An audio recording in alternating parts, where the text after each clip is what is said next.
Yang mana dengan limpah dan kurnianya kita masih diberikan oleh Allah Subhanahu wa taala nikmat yang sebesar-besarnya nikmat, yakni nikmat iman dan nikmat Islam, sehingga kan ke saat ini kita masih lagi mentaati apa yang diperintahkan Allah Subhanahu wa taala. Baik ketaatan itu berbentuk ketaatan perintah yang wajib maupun yang sunat, dan malah sama-sama kita sentiasa meninggalkan segala yang ditegah yang dilarang oleh Allah Subhanahu wa taala. Baik tegahan itu berbentuk yang haram maupun yang makruh.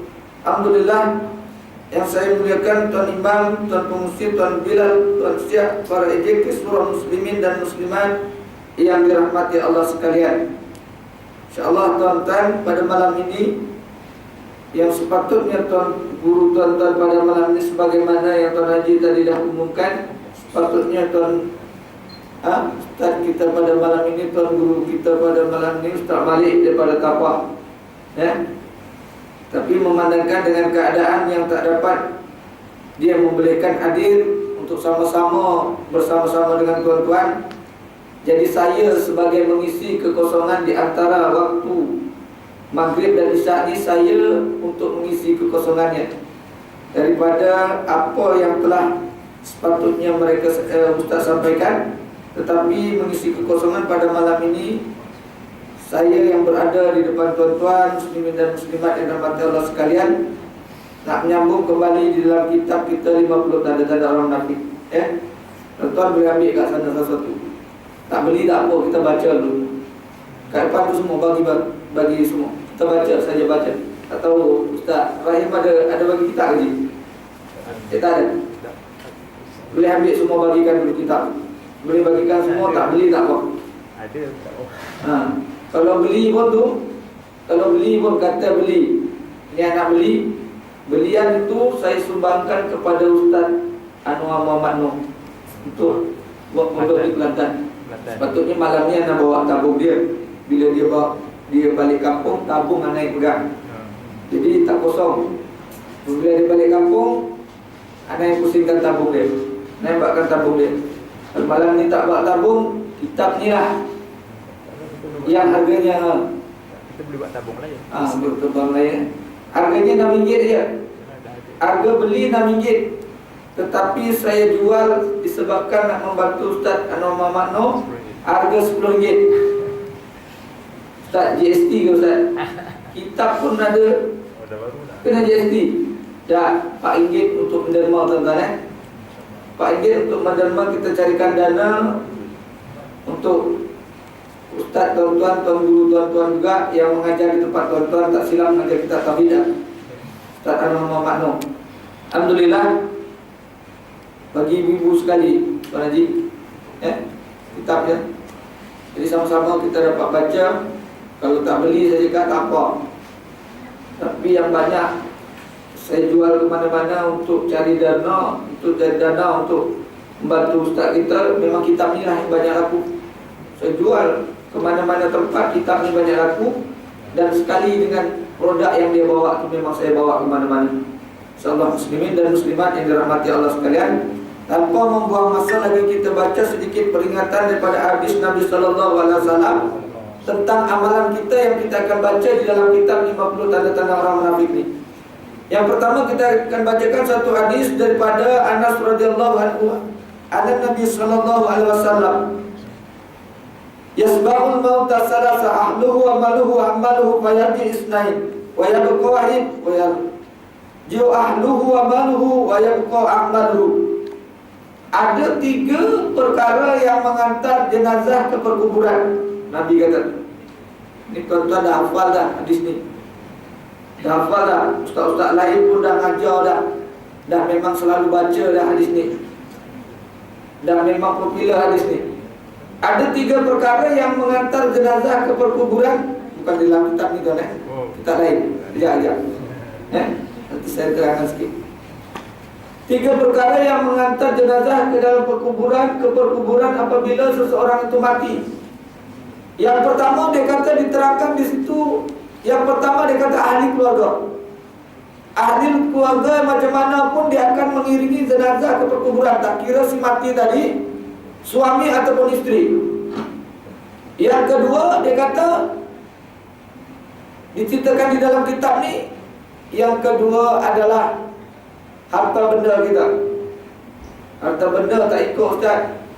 Tak pernah tengok pun mengantar ikut jenazah ke perkuburan. Tak pernah ikut. Ya, tapi jenazah ataupun mayat akan dibawa, bukan kita pikul lagi ni, melalui van jenazah. Naik van lah. Van tu lah terkadang tuan-tuan, terkadang ada bayarannya. Dibayar lebih kurang 150 atau 200 kalau tempat kita orang. Sini tak tahu berapa. Lebih kurang tak? 200 lebih kurang. Itulah yang dikatakan harta. Harta tadi akan balik juga ke rumah. Wajah berkawahid, yang tinggal cuma satu. Apa dia yang tinggal? Amalan kita. Ini nak cerita tentang amalan. Kita hari ini apabila disentuh bab tentang amalan dan ilmu pengetahuan macam-macam tuan-tuan. Saya ngajar kitab ni bulanan di Kampung Delik, Surau Masjid Nurul Amin. Apabila saya terangkan berkenaan dengan orang munafik, malam semalam baru dapat tahu. Malam semalam baru dapat tahu. Dia kata, Ustaz ada perasan tak Tuan Haji yang duduk kat depan, yang pakai serban putih, yang pakai sal warna putih, yang pakai jubah warna putih tu kat mana sekarang? Perasan selalu duduk kat depan.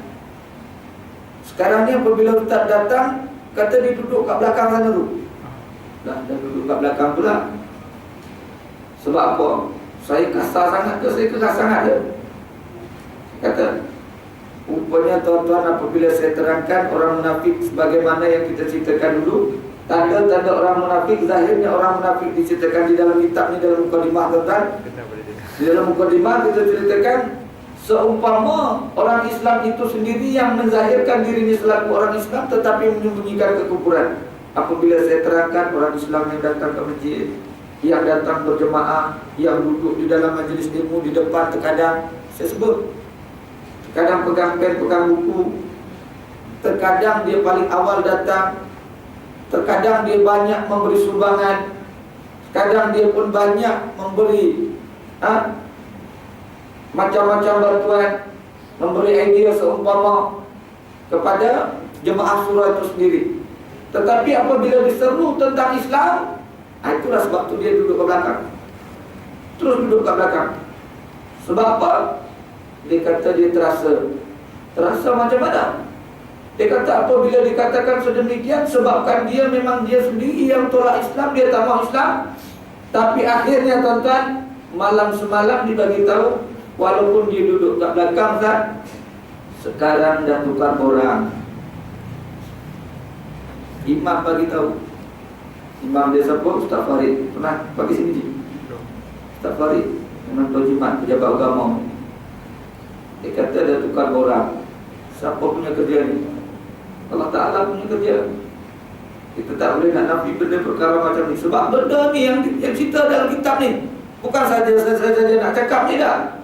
Kitab bagi tahu orang Islam yang menzahirkan dirinya selaku orang Islam seperti kita, memakai jubah seperti kita, berlejanggut seperti kita, datang seperti kita, berjemaah seperti kita, tetapi apabila diajak tentang kaedah-kaedah apa yang diajarkan Allah dan Rasul, tolak dari.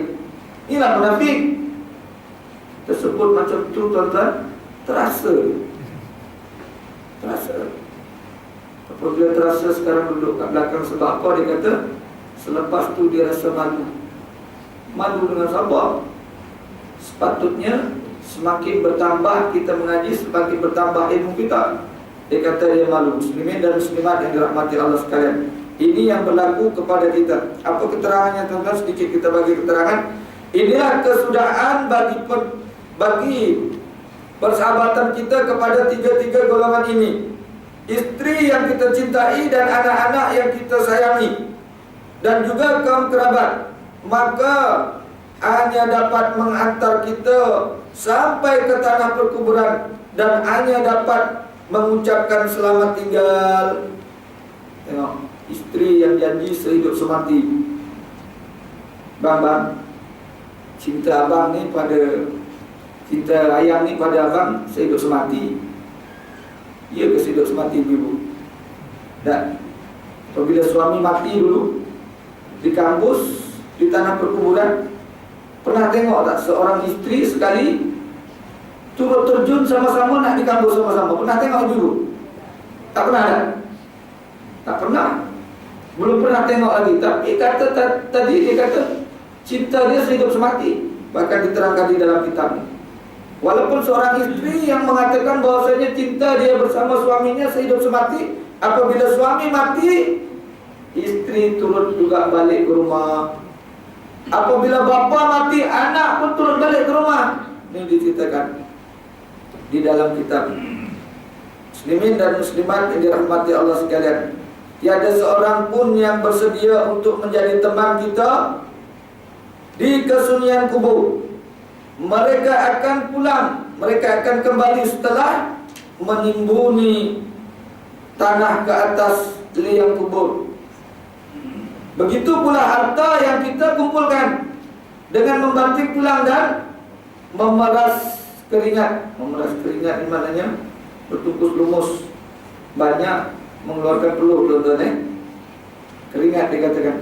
Bahkan terkadang dengan mempertaruhkan nyawa, tuan-tuan. Tengok, mempertaruhkan nyawa, bahkan terkadang mempertaruhkan nyawa disebabkan kita cari siang malam. Cari siang malam, tuan-tuan. Cuba tanya, tuan-tuan, pada jiran-jiran kita. Pada jiran-jiran kita yang tak mau dengar azan di laung datang untuk sama-sama kita berjemaah. Dia pergi pagi pukul 6.30 pagi, subuh pun tak berjemaah. Balik nanti dah dekat pukul 8, maghrib tak ke mana, isyak ke mana. Pagi besok pergi balik macam tu. Isteri siapkan untuk sarapan mihun pagi, malam siapkan dengan masak pagi, tidur seumpama. Pagi bangun balik macam tu.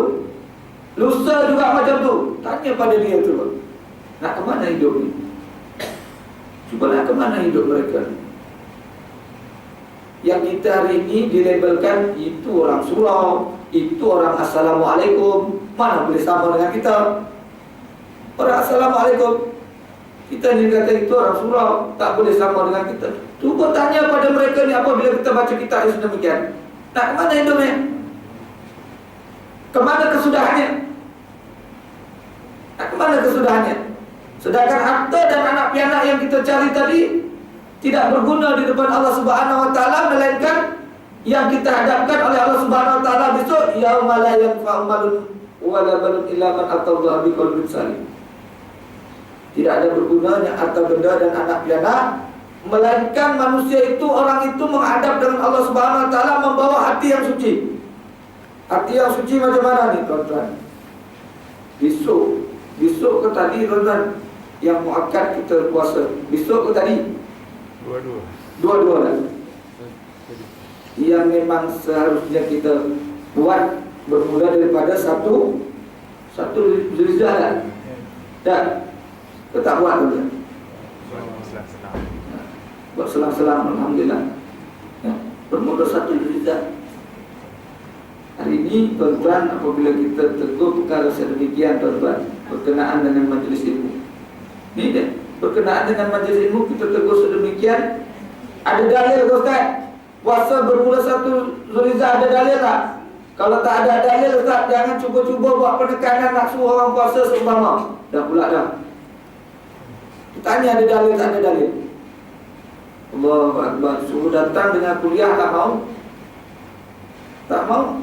Apabila diadakan majlis-majlis seumpama ini, macam-macam berlaku. Sedangkan majlis ilmu sebagaimana yang selalu dah saya sebut dah. Man salaka tariqan yaltamasu bihi ilman sahalallahu bihi tariqan ila jannah. Siapa yang berjalan menuju majlis-majlis ilmu, Allah akan permudahkan baginya untuk masuk ke dalam surga. Jalan, tuan-tuan. Tuan-tuan yang hadir ni, puan-puan sekalian, beruntung dan bertuah. Walaupun datang daripada rumah bertungkus lumus, kita start kereta, kita start motor, dengan harga minyak yang naik, tak kira, datang juga. Dah naik 20 sen, apa nak kira dia? Datang surau, tak kira kan? Datang surau berapa sen? Dah, tu orang cakap dekat luar, dia kata baru naik 20 sen, apa nak kira? Tapi tuan-tuan naik pun tetap datang surau, tak bersyukur. Syukur tuan-tuan disebabkan apa? Nabi kata, siapa yang berjalan walaupun dengan cara naiknya 20 sen ke surau, ke masjid untuk dengar kuliah ilmu, majlis ilmu, Allah akan permudahkan walaupun yang 20 sen tadi untuk masuk ke dalam surga, tuan-tuan. mereka dah lah naik, jadi beban, tak mau datang surau, bala jadinya bala. Bala. Satu hal, satu bab. Ini besok ayat tuan-tuan yang kita sebut tadi. Sesungguhnya wahai Muhammad, apabila turun kepada Nabi 1400 tahun yang dulu, wahai Muhammad, sehinggakan turun kepada kita juga hari ini kepada umat Muhammad. Aku berikan kepada kamu kebaikan yang banyak, untuk itu dirikan solat. Berapa ramai yang solat tuan-tuan? Berapa ramai yang solat? Nah ini kita nak cerita dalam kitab ni. Dalam kitab ni, berapa ramai yang solat hari ni? Maghrib di sekitar sekeliling ni. Takkan dalam keadaan macam ni yang banyak ramainya. Dah. Yang sepatutnya, untuk itu dirikanlah solat dan sembelihlah kurban. Kurban berapa hijri? Ya? 7 ekor. Satu bahagian berapa? 49. Termurah di pasaran tuan-tuan. Termurah di pasaran. Dekat section 20, 5,5. Dekat Seri Muda, tempat mana-mana tempat saya mengajar, 600 tuan-tuan. Lain tempat semua 500. Malam ni baru terdengar, malam ni malam mungkin lusa terakhir 490 termurah. Kalau tak ikut juga tuan-tuan, tak turut serta juga Nabi cakap apa? Jangan hampiri surau dan masjid apabila kamu mampu, tetapi kamu tidak berkorban. Pada waktu pagi itu, Allahu Akbar, Allahu Akbar. Dan korban ke belum tuan-tuan? 490 je. 490 hari ini. Tapi malah apabila kita sebut sedemikian, itu yang mampu Ustaz, yang tak mampu, tak mampu dah sudah. Sekarang kita mampu tak mampu. Kalau kata tak mampu setahun tuan-tuan muslimin dan muslimat yang dirahmati Allah sekalian, 12 ringgit kali sebulan berapa? 12 kali 3 berapa? 36, 360 sebulan. Setahun berapa tuan-tuan?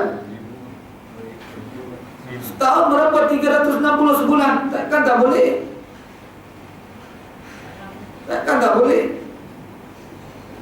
Ini yang berlaku pada kita. Apabila kita tegur macam ni, macam dia sendiri baik, macam dia seorang baik, dia tak kena lagi, dia tak candu lagi. Apabila candu supaya kita ni susah nak hilang, dia kata susah nak hilang. Susah nak hilang, dia kata. Betul lah, memang susah nak hilang. Masalah cerita ni korban ni.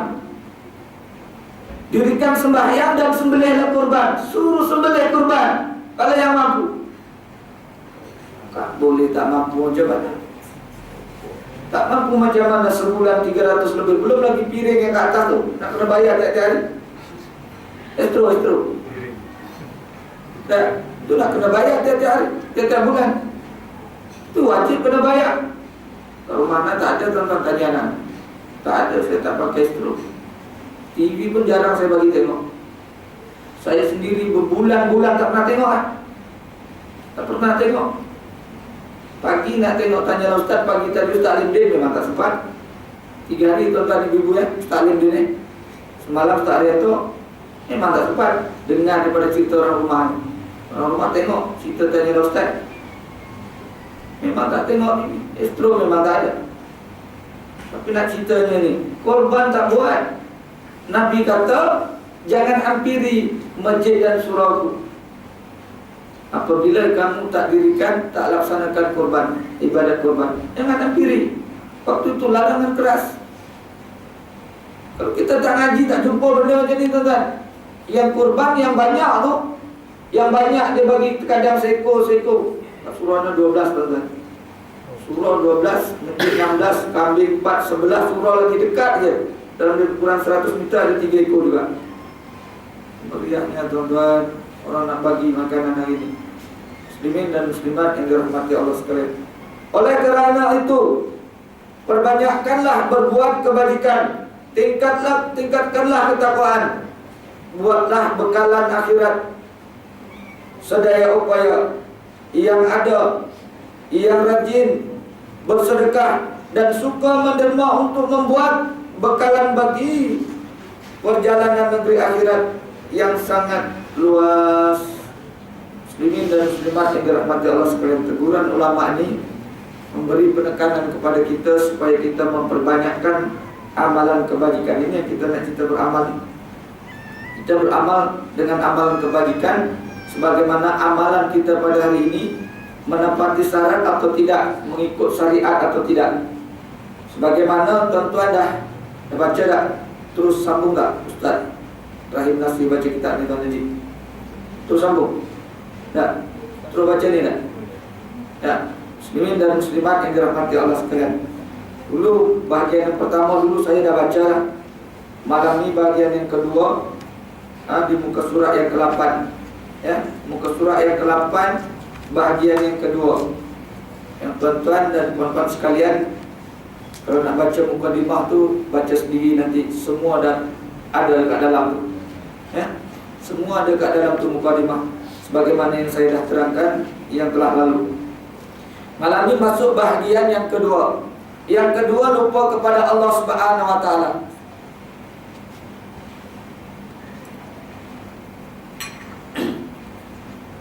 Orang munafik memiliki sifat kemunafikan di dalam pikiran dan batin mereka. Bahkan batin mereka tidak pernah terlintas untuk mengingati Allah, baik ketika senang ataupun susah. Ini orang munafik, diceritakan di dalam kitab ini. Lupa kepada Allah Subhanahu wa taala dan tergolong di dalam golongan orang munafik. Susah tuan-tuan. Dulu saya mengaji, saya dah sebut dulu. Mengaji dengan tuan guru saya orang Banjar. Saya dah sebut dulu. Orang Banjar. Dalam keadaan kita mengaji sedemikian, tapi tuan guru saya dulu tak duduk ke atas meja macam ni tuan. Saya malu tuan-tuan. Sepatutnya saya malu. Saya muda, baru 37 tahun, duduk ke atas. Tuan-tuan dah 60 lebih duduk kat bawah, malu tuan-tuan. Tuan guru saya dulu sama duduk kat para bawah. Apabila ditegur kepada kita, dia kata, Syaril, kamu segera ingat Allah. Waktu itu dalam keadaan saya mengaji menadah kitab. Saya fikir, dalam keadaan sekarang ni saya tak ingat Allah kan? Saya tak ingat Allah kan? Sedangkan saya menadah kitab, mendengar kuliahnya. Sekarang ingat Allah. Waktu itu tuan-tuan, seperti malam ni lah, Hari Raya Haji, nak balik kampung. Nak balik. Dalam keadaan nak balik, kita ingat tiket dah ada. Tiket dah ada. Tambang nak sampai ke rumah besok macam mana? Duit tak ada. Kita waktu tu ingat tu je.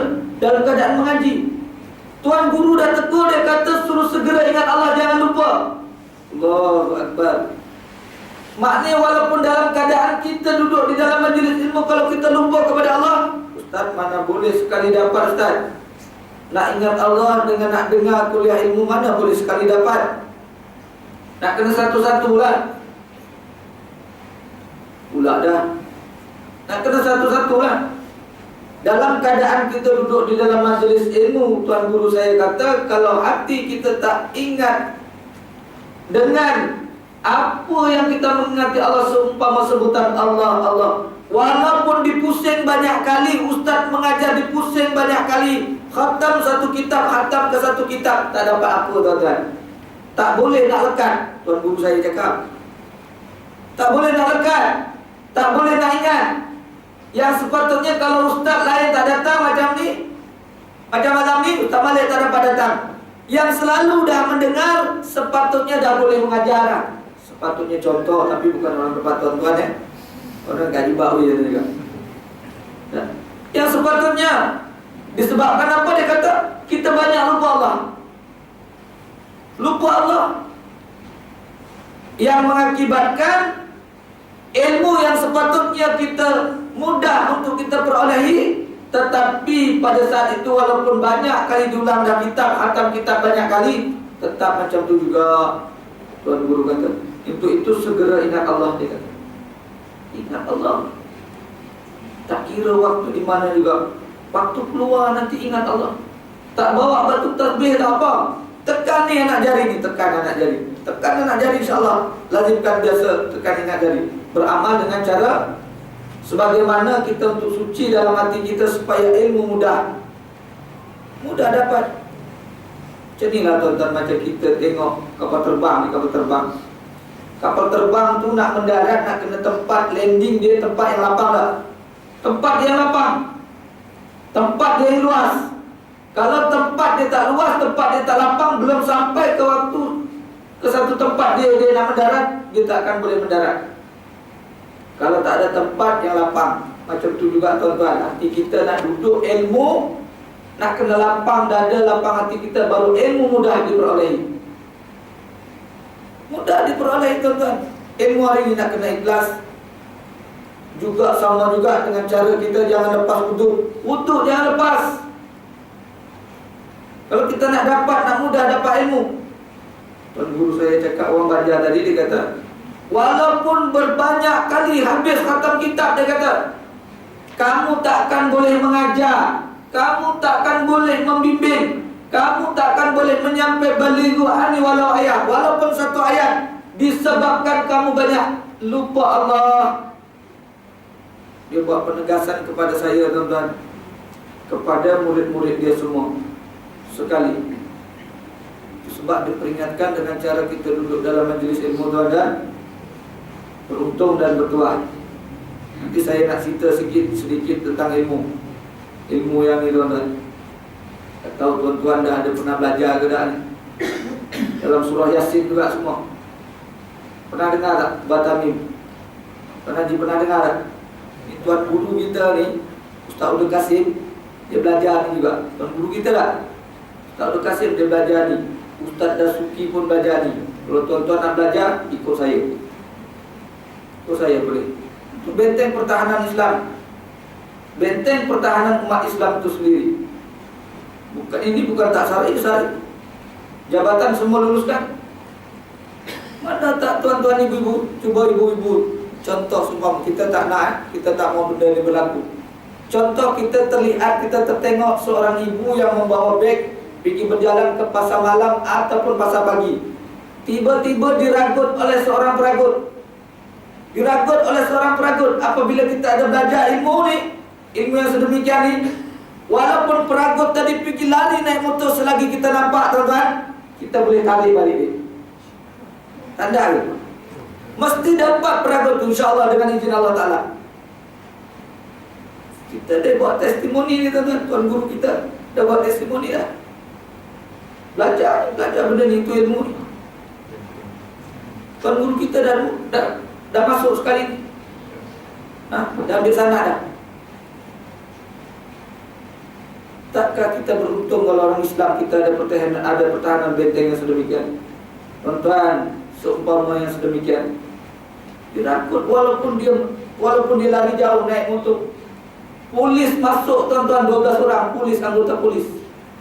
Ada polis ini, boleh kita bawa sekali masuk. Anggota polis masuk 12 orang. 12 orang masuk. Apabila kita nak sepak terang tuan-tuan, nanti kita boleh tunjuk video kat sini. Boleh kita tunjuk. Tak dapat.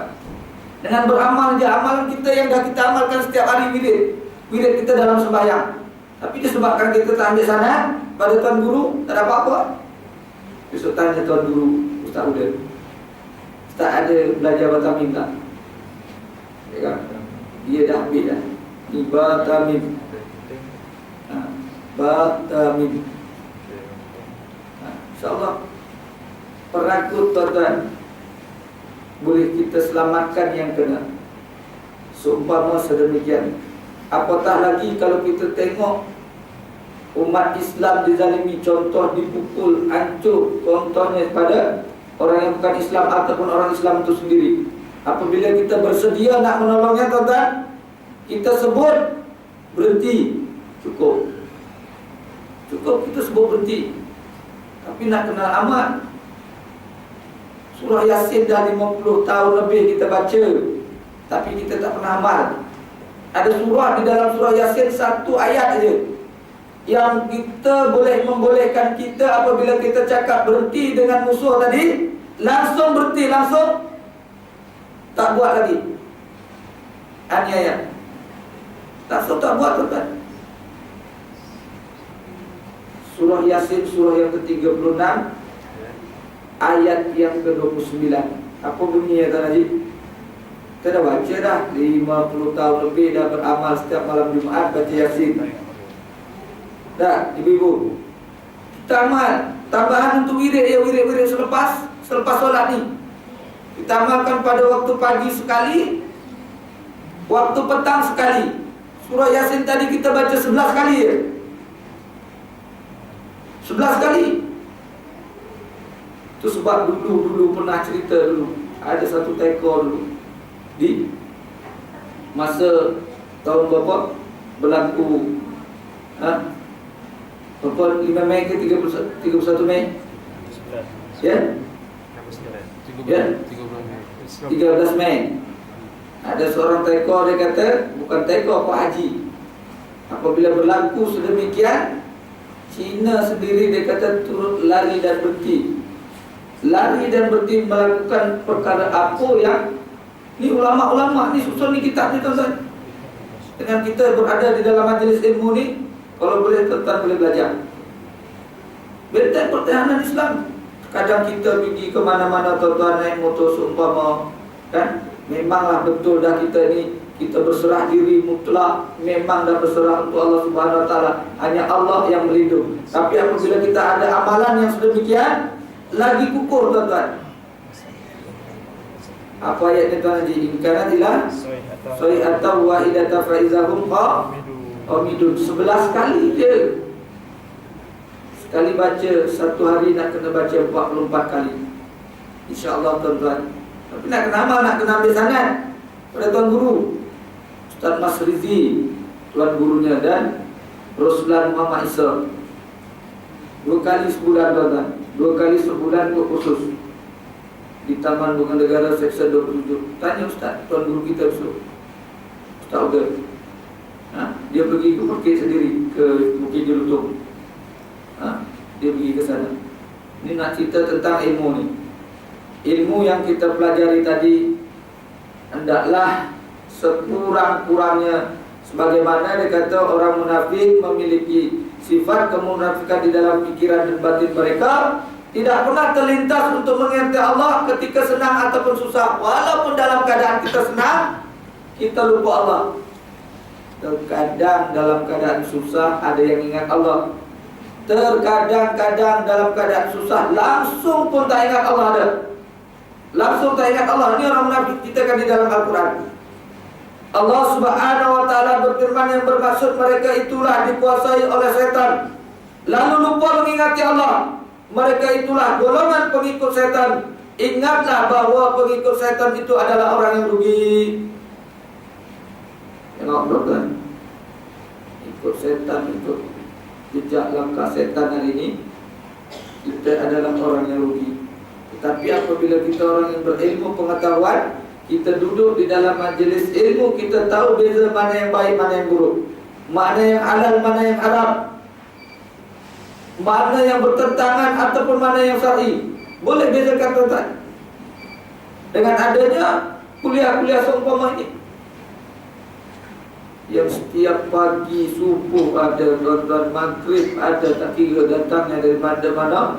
Ustaz-ustaz yang dipanggil datang duduk saja dengar kuliah. Yang ketiga tuan-tuan, melalaikan solat fardu. Melalaikan solat fardu bermaksud sengaja melengah-lengahkan atau melambat-lambatkan mengerjakan solat sehingga kan habis waktunya. Perkara ini akan mendapat ancaman dan siksaan Allah Subhanahu Wa Taala. Firman Allah Subhanahu Wa Taala, fa'alakum min ba'dihim khalfun ada'us salat wattaba'us syahwat fasawfa yaquluna fasawfa yalqauna ayat, yang bermaksud kemudian sepeninggalan mereka itu digantikan oleh pengganti-pengganti yang jahat.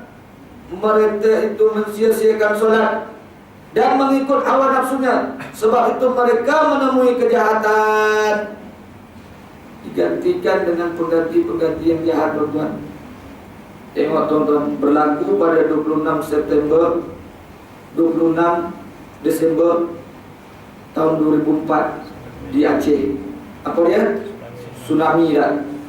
Waktu itu habis diganti dengan orang yang lain datang. Sejam tuan-tuan, sejam berlaku tsunami, Amerika dah sampai semua ke tempat kejadian tuan-tuan.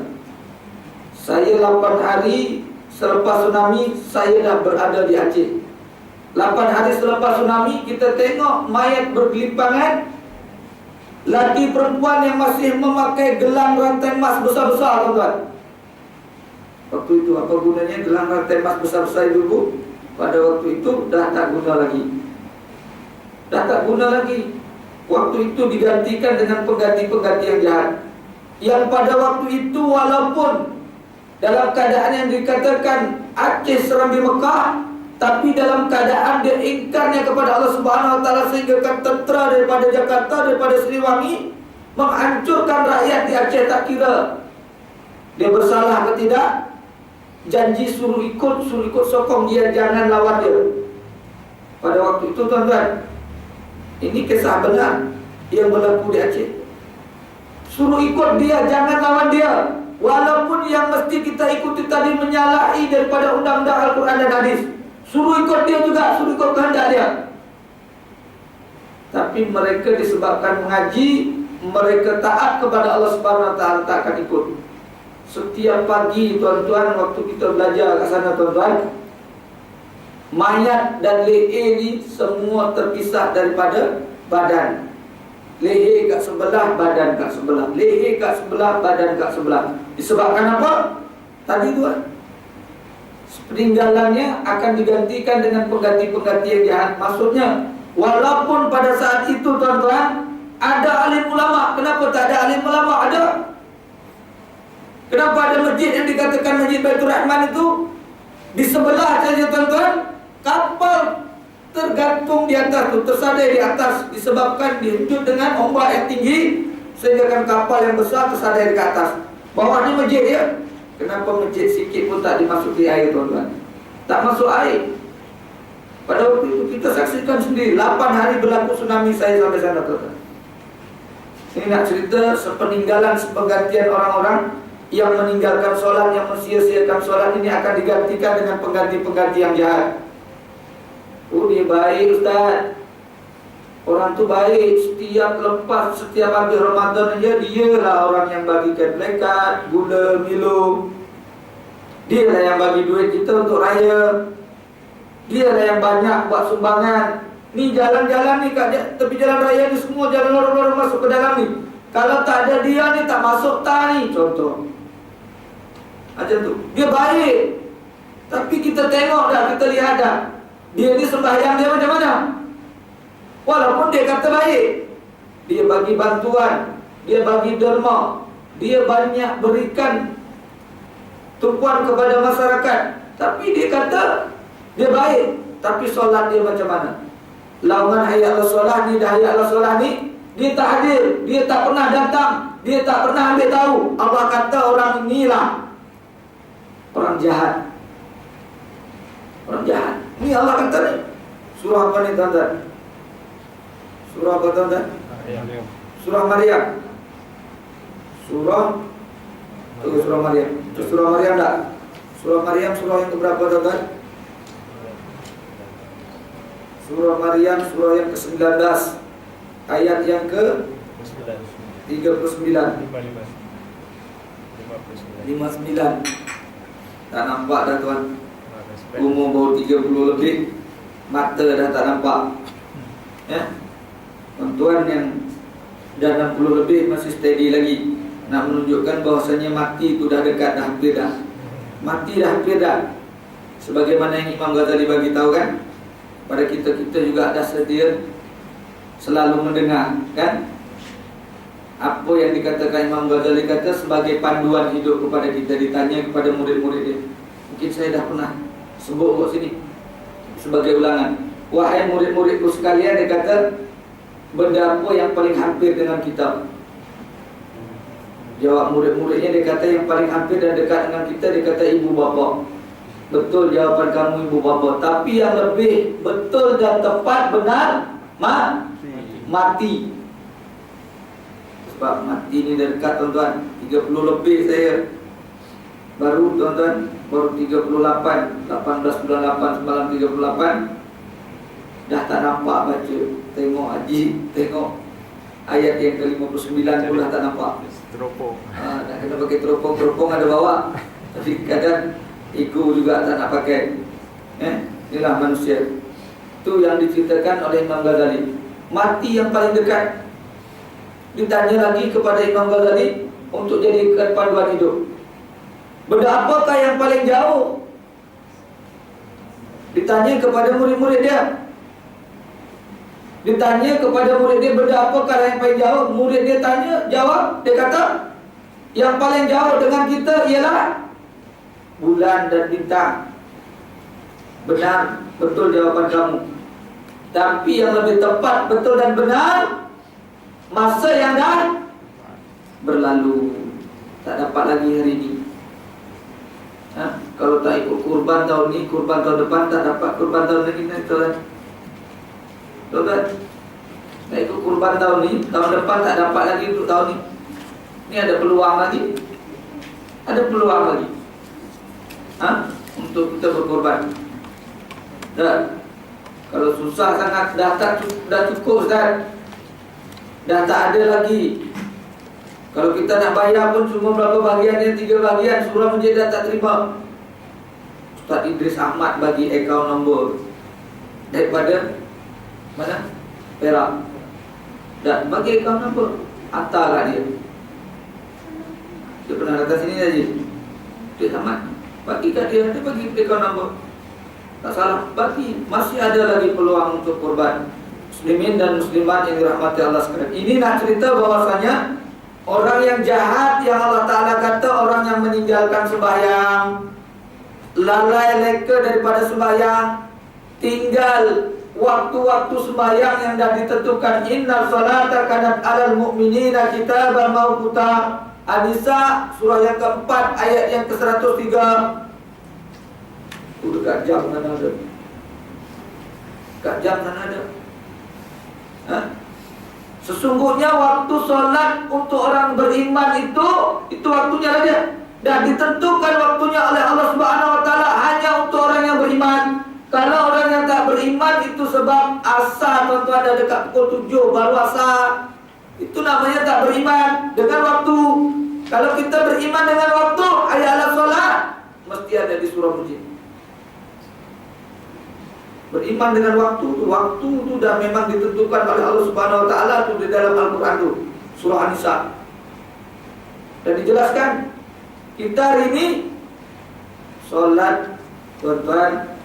Itu sebab saya ini menceritakan di dalam kitab dia, tuan-tuan. Di dalam kitab dia, mengarang dalam kitab dia apa? Orang Islam, ramai di kalangan orang Islam itu sendiri mati walaupun dalam keadaan dia dah dirikan sembahyang. Matinya dalam keadaan suul khatimah. Sebab apa? Sebab apa, tuan-tuan? Dah sembahyang dah berjemaah. Kadang-kadang berjemaah. Solat dah.